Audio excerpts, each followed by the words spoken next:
Hello, everybody. Welcome to the Trading with Ashley channel. I hope you all are having a productive week and that you're making some good trade deals out there. I wanted to go over 5 of my favorite stocks that I am starting to invest in, and I'm doing it in different ways. You don't have to just sell puts, although there's some really good deals out there right now with the volatility so high, with the VIX is still over 30. It really won't calm down until it's under 20. So we have a ways to go. And when you look at a lot of these stocks, they have earnings coming up. So that increases the volatility as well. So when you have a high volatility coupled with the excitement of earnings, it really takes the option price up. If you are an option seller, that's a good thing. If you are going to YOLO into buying calls or puts, well, then you're going to have to deal with IV crash, and that's not a good thing. So I am into the selling options if I am going to try to do so around volatile events like earnings. Now, I'm going to take you through 5 potential stocks that you can play, and you can either sell puts on them or you can start dollar cost averaging in them. I like, actually, when I'm interested in a stock, I like going ahead and establishing at least a small position regardless of where the price action is, because that allows me to see it daily and that helps me make better decisions on the trade. It's right in front of me. Every time I open up a portfolio, I can say, okay, if it's red, then I start averaging down. If it is green, then I look at, do I want to start selling puts below my cost basis? So there's different ways to attack it. Now, if you are going to play these stocks, let's talk through that. With earnings around the corner, you can do it one of 2 ways. You can take the trade before the earnings date if you have the luxury of doing so based on the earnings date. And that will give you a measure of safety because the trade will close before earnings, and you're not going to get the higher level of premium, but the trade will be safer. Now, if you want to trade some of these stocks over earnings, there's a way that I do it that makes it a little bit safer. So I wanted to tell you what that is about, and then we'll get into the particular plays. So here's how I do it.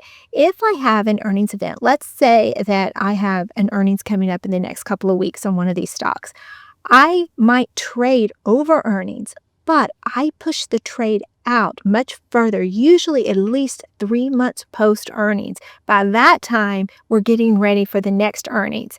And so the volatility, although elevated, it gives the stock an opportunity to buoy up and down and allows me a chance to get out of the trade or to roll it if I need to. And the beautiful thing about going further out, if you're trading over earnings when the IV is higher than normal, it allows you to go lower in strike price and still get really good premium. So that's a trade hack that I had discovered when I started getting really heavy into trading. And I noticed if I go much further out, I can get more premium. Then when the event passes and the stock does what it's going to do and volatility's died down, you don't see YouTube thumbnails about the stock anymore, it's not on every headline, then you can usually exit in profit regardless of where the price action is, unless it drastically drops down. But the other thing about that is let's say it does breach your strike price. Well, if you are 3 months out, there's less of a chance of early assignment, and that allows you a little bit more flexibility as well. So I really like trading over earnings, but only if I go down low in strike price, if I'm bullish on a stock, and if I go out further out in time. It gives me more time to manage the trade. So what are the stocks? I'm going to take you through them. I'm going to let you know their earnings date, and then we're going to take a brief look at the technicals so that you can either sell a put or you can set a buy order if after earnings they dip down to your price that you want to accumulate the shares at.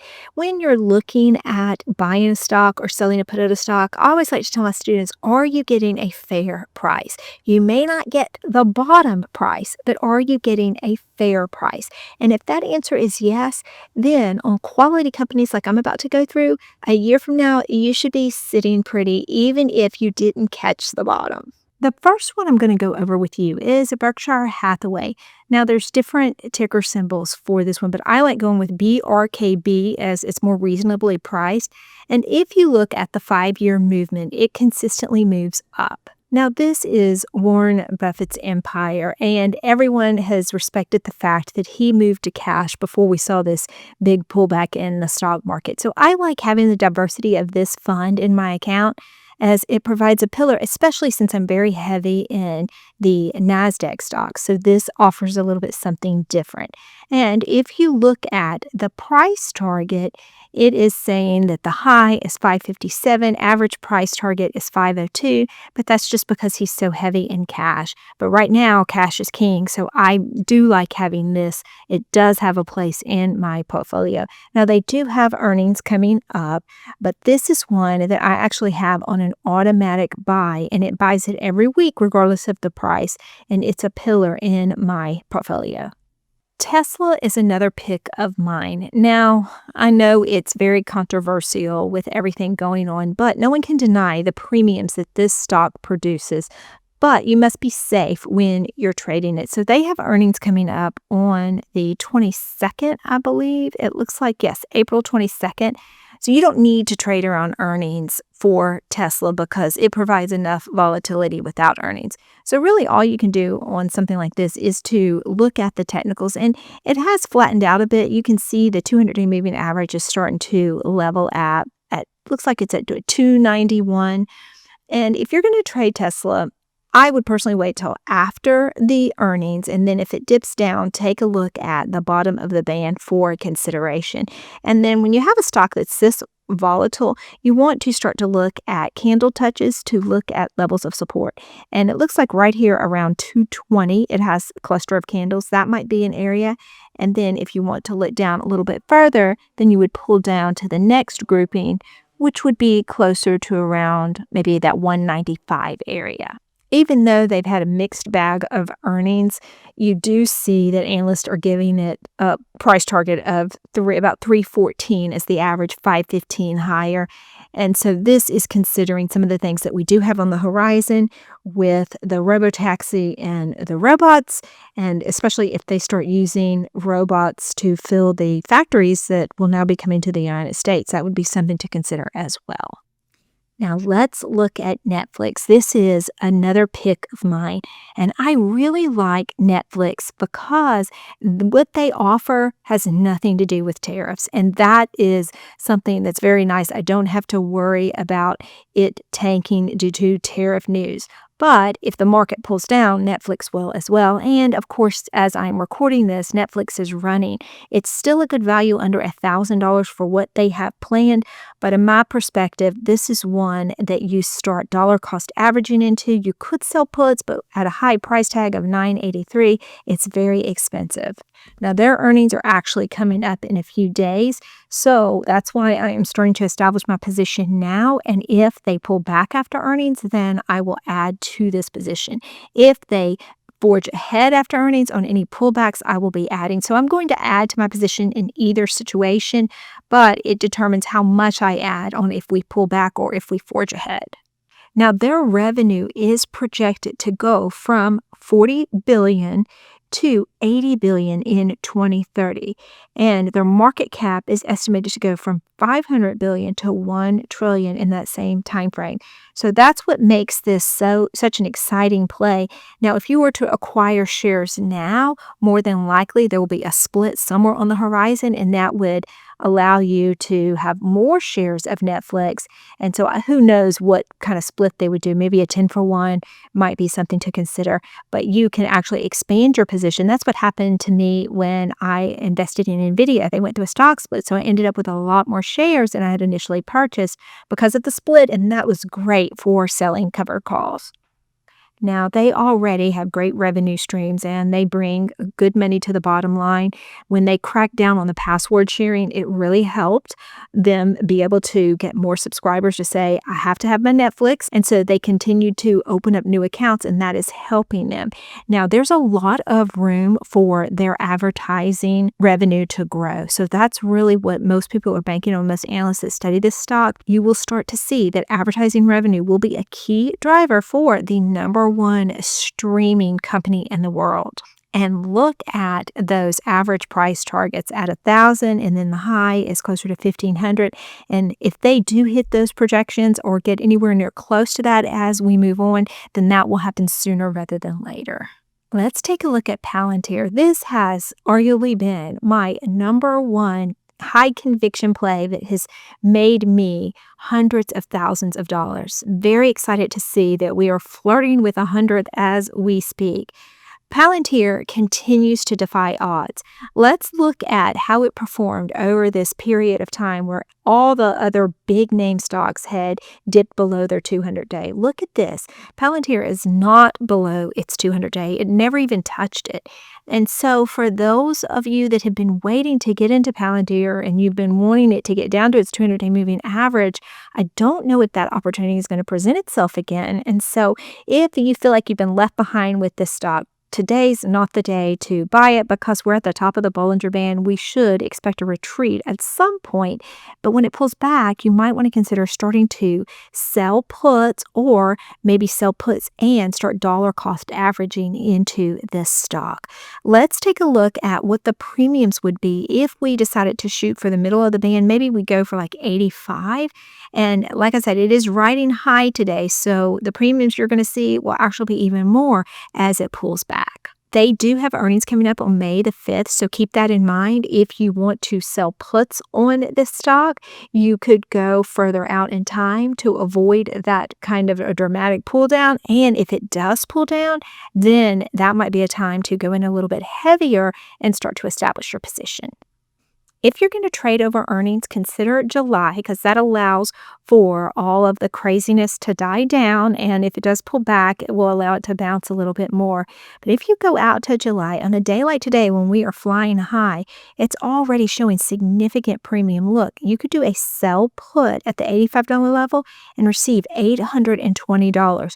So imagine what this will show on a red day for Palantir. You will be getting it for 85, but you will be paid $820 to do so. So that would take your cost basis below $80, which would be really nice on a stock like Palantir. Finally, stock number 5 to go over with you is Robinhood. Now, in my perspective, people keep asking, what's the next Palantir? I'm of the belief that this one could be close. I don't think it will perform quite as well as Palantir when I started getting into it, but I do think there's a lot of promise on the horizon.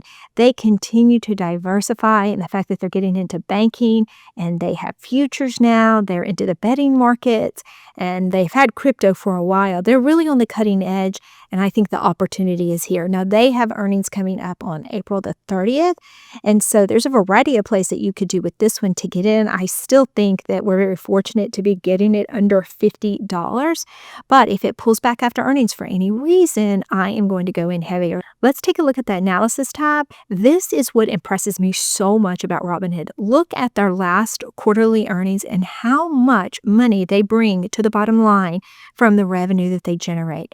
And I imagine we will have another great quarter, maybe not quite as great as this one, but still it will more than likely be impressive. The average price target is 58 and we are only trading at 44. Now, Robinhood is one that we've been doing a lot of buy rights on because we can get great premium for it and it lowers our cost. When it pulls back, we are able to keep the premium and then sell calls the next week. We're over 50 on the RSI, so it's still in a bullish mode. If you are going to try to sell puts on this stock, you could consider going maybe to the middle of the Bollinger Band right here since we're over 50. Or if you wanted to do an extra measure of safety and go out really far, then you might consider something around 35, which is right there above that 200-day moving average. Keeping in mind that earnings are April 30th, let's see if we go further out how much we can get in premium. If you're going to trade this one, either consider looking at June 20th or even July 18th with the intent to get out early or accept the shares at a lower price. So looking at the sell put July 18th, if we go down to the $35 mark, we can get $264 for that trade.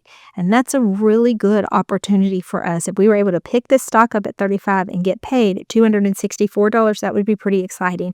If you want to do something a little bit different, let's see if we were to go shortly after earnings, so May the 2nd, but you want to go super low in case earnings ends up pulling that stock down. At least you would get paid for it. So if you want to do something like that $35 mark around earnings, you won't get as much. You're getting 68 cents, but it is a shorter amount of time. So you're getting $68. So if it were me, I feel like I could keep more of the premium if I go further out and then the VIX dies down after the earnings event. But just so you can compare, $68 if you make this trade good in 17 days. Or if you go further out, let's say to July, and you end up going with this 257, then you might anticipate going ahead and buying this back once it whittles down to maybe $1.25. And that's just a lot more than 68, and that can happen in short order after an earnings event. I want to congratulate some of my new community members. We are really starting to see a lot of excitement for those that are wanting to learn how to sell options, and we are starting to take some trades together. Their very first trade, you never forget your first option trade. There's something exciting about that. So if you're interested in being a part of any of my communities, I have two of them. I have the New Trader Network, and that is geared towards individuals with a smaller account size, and they're just wanting to learn the basics. I throw out a trade a week for them so they can start slow. Now, for those of you that are ready for a more robust trading experience with a lot more activity, you might want to consider my inner circle. If you want to know all about that, I do ask you to book a call because we spend a lot of time together as a community in their circle, and I want to make sure you fully understand what it's all about. I like for you to see the Discord before you invest into it because it is an investment. But I'm happy to report that one of my members just shared with me that his very first trade actually paid off the entire lifetime membership, that he said he wouldn't have known about it had he not had the support of our community.